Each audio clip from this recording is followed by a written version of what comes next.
السلام علیکم ورحمۃ اللہ وبرکاتہ۔ دوستو، سلطنت عثمانیہ کا نام کسی نسل یا قوم سے نہیں بلکہ اس کے پہلے حکمران سلطان عثمان غازی کے نام سے منسوب ہے۔ عثمان کے نام پر ہی اسی کا نام یہ ہے۔ عثمان غازی کے والد کا نام ارطغرل غازی تھا۔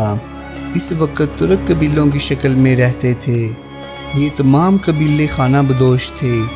جہاں سرسبز علاقہ اور پانی نظر آیا وہیں خیمے گاڑ کر ڈیرا ڈال دیا۔ ان قبیلوں میں ایک قبیلے کا نام قائی قبیلہ تھا۔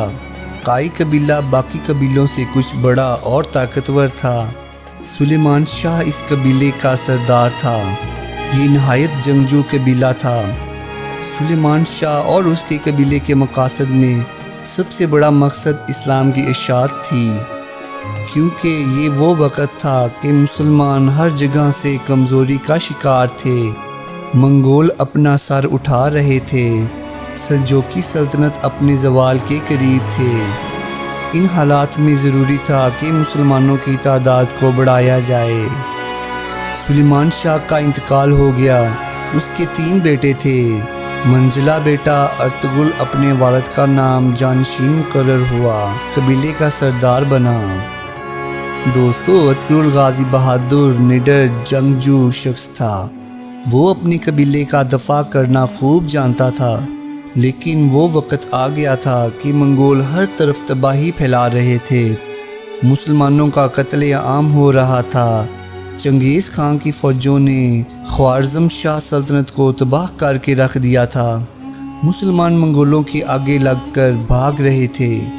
اس صورت میں ارطغرل غازی منگولوں کا مقابلہ نہیں کر سکتا تھا۔ وہ اپنے قبیلے کو لے کر سلجوقی سلطنت کی طرف رواں ہوا۔ اس کے ساتھ تقریباً 400 کے لگ بھگ خاندان تھے۔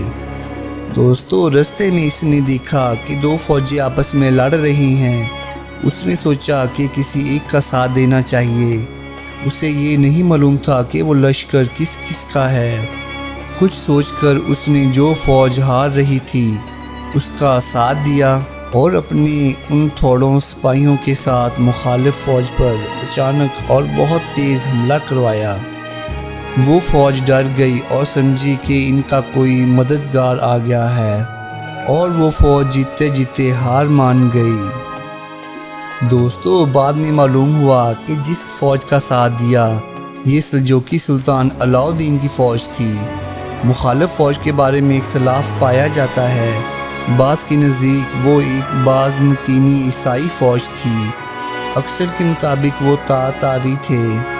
بہرحال سلطان ان کی بہادری سے بہت خوش ہوا اور ارطغرل غازی کے قبیلے کو اپنی سلطنت میں اناضول کے قریب سکاریا کے علاقے میں ایک جاگیر عطا کی اور یہ قبیلہ وہیں آباد ہو گیا۔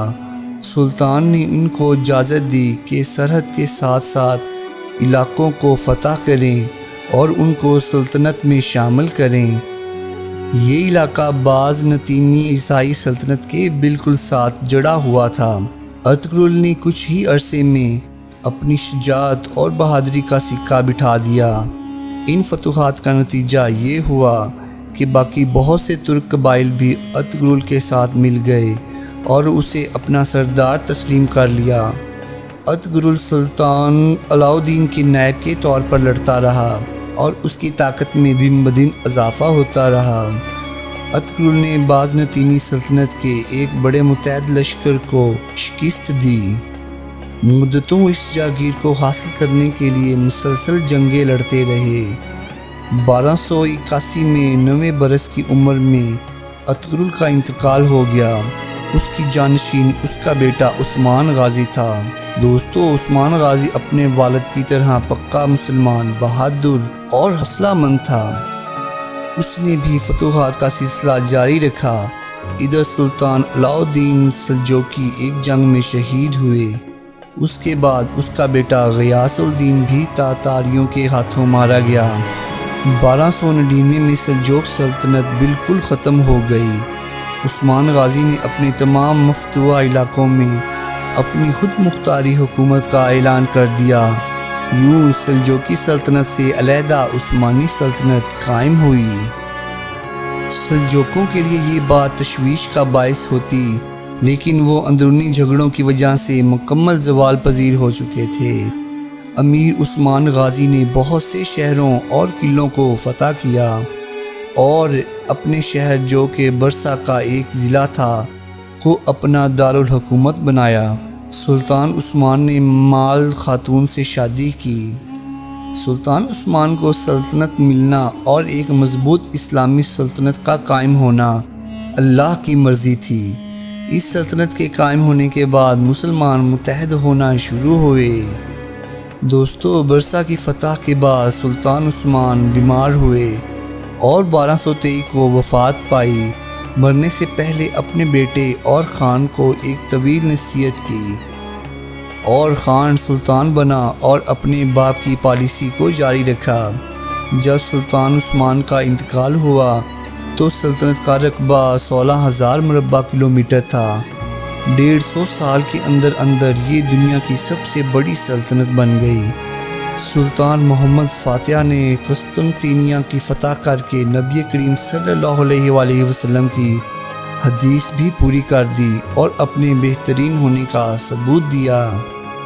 دوستو، سلطنت عثمانیہ کے 9ویں سلطان سلطان سلیم اول نے مصر میں موجود عباسی خلافت ختم کر کے اپنی خلافت کا اعلان کر دیا۔ یوں خلافت بھی ان کی ہوئی اور سلطان سلیم اول سلطان عثمانیہ کے پہلے خلیفہ بنے۔ یہ سلطنت 623 سال قائم رہی اور 1922 میں ختم ہوئی۔ سلطان عثمان کے نام سے ہی سلطنت کو سلطنت عثمانیہ کہا گیا۔ انگلش میں اسے عثمان امپائر کہتے تھے۔ کچھ علاقوں کے لوگ اسے اپنی زبان کی وجہ سے اوتھمن امپائر کہتے تھے۔ آہستہ آہستہ اسے اوتھمن سے اوٹومن کہا جانے لگا، پھر اس کا نام یہی پڑ گیا۔ دوستو، آخر میں اگر آپ کو میری یہ ویڈیو پسند آئی ہو تو پلیز میرے چینل کو سبسکرائب ضرور کریں اور اس ویڈیو کو زیادہ سے زیادہ سوشل نیٹ ورک پر شیئر کریں۔ شکریہ۔